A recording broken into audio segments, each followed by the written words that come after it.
Donald Trump is not a popular figure. So there are some tensions, let's say, at that sort of political elite level on the political right across Europe, and the actual voters and supporters of those parties, as you say, who still don't really like Donald Trump. Of course, it is the US presidential election next week. If it was being carried out in the UK, or indeed quite a few other European countries, Kamala Harris would be pretty much a shoo-in, because over half of Britons want the vice president to win.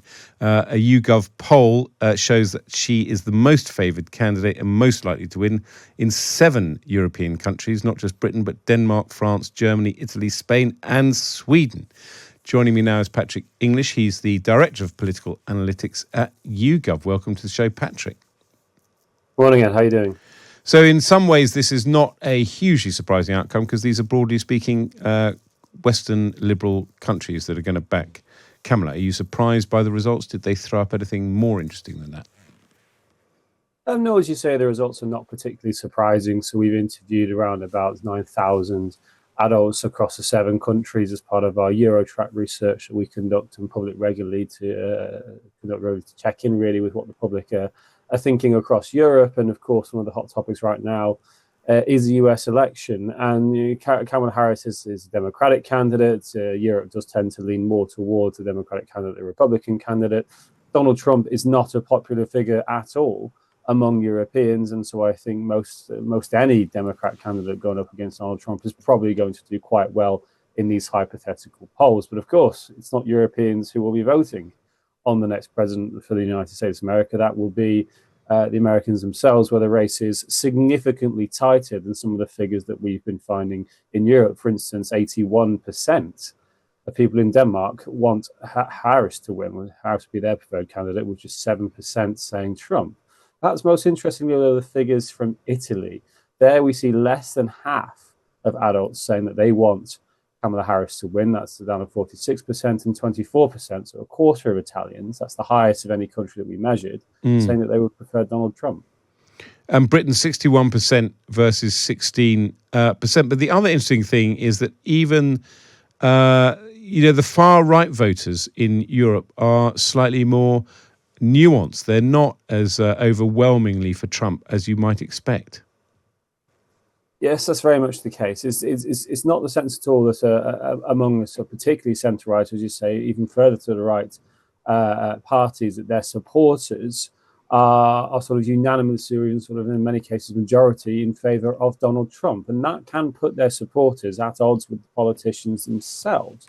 So we do see some instances, perhaps even looking within our own Conservative Party leadership race, where there's been some discussion about Donald Trump and about what perhaps some of the Conservative candidates have liked about him. Well, there's certain sections of society in Britain where that might go down quite well, but overall, and even among Conservative Party voters, that is not a popular position. Donald Trump is not a popular figure. So there are some tensions, let's say, at that sort of political elite level on the political right across Europe, and the actual voters and supporters of those parties, as you say, who still don't really like Donald Trump.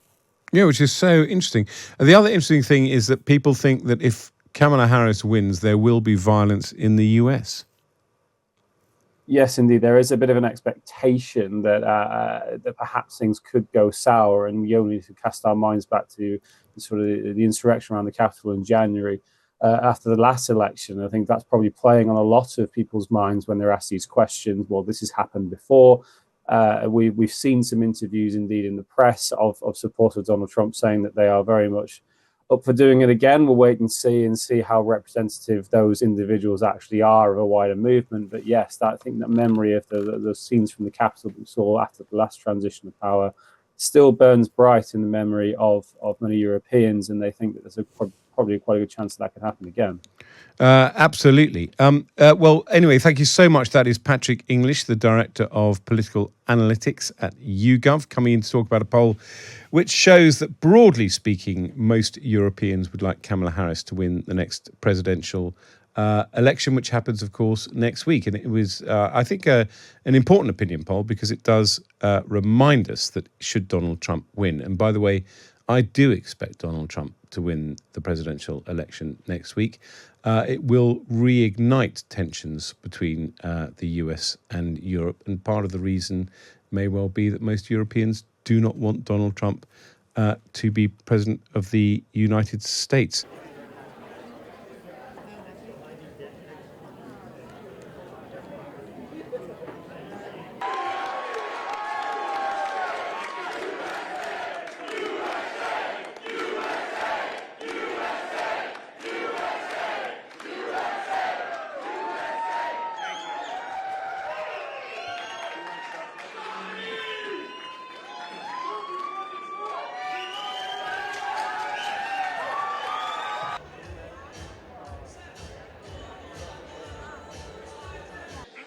And I think that most Americans are beginning to fully understand that there are two kinds of people who get elected to public office.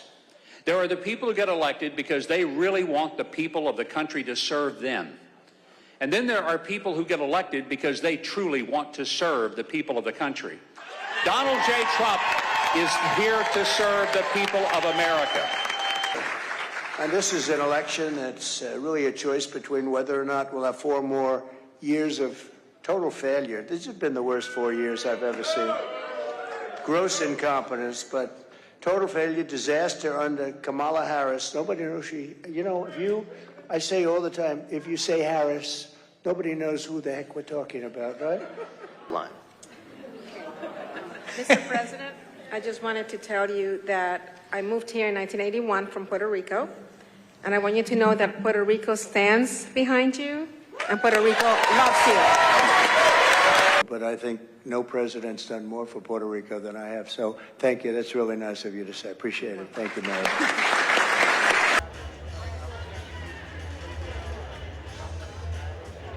And the third reason would be they hate our country. Because who would want to have millions of people coming into our country? Many of them are murderers. Many of them are terrorists. Many of them are gang members from the street MS-13 and almost worse. The Venezuelan gangs are almost worse.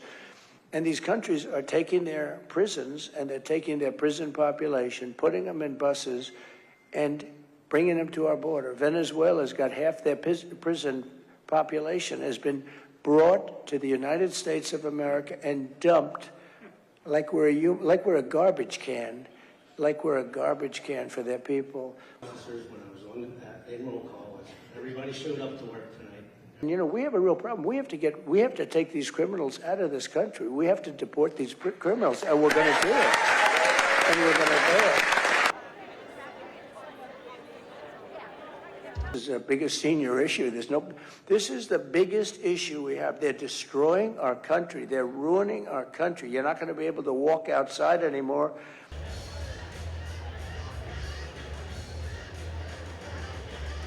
I know Putin would never have done it if I was president. Not even a chance. No, it's not a chance. I used to talk to him about, don't do it, Vladimir, don't do it. I know it was the apple of his eye. I'd say, don't do it, Vladimir, don't do it. Oh, this is going to be terrible, Vladimir, if you do that. Not going to be good.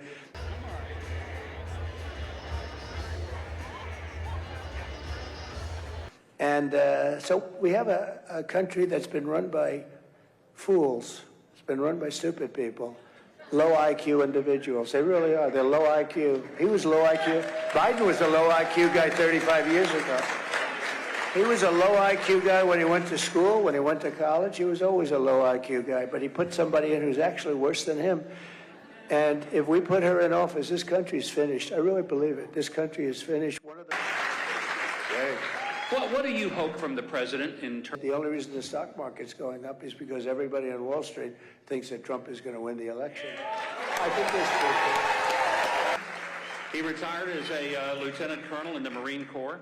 He's then flown. We're going to do I don't like doing this, but we're going to do the largest deportation in the history of our country. We're going to get all of these criminals out.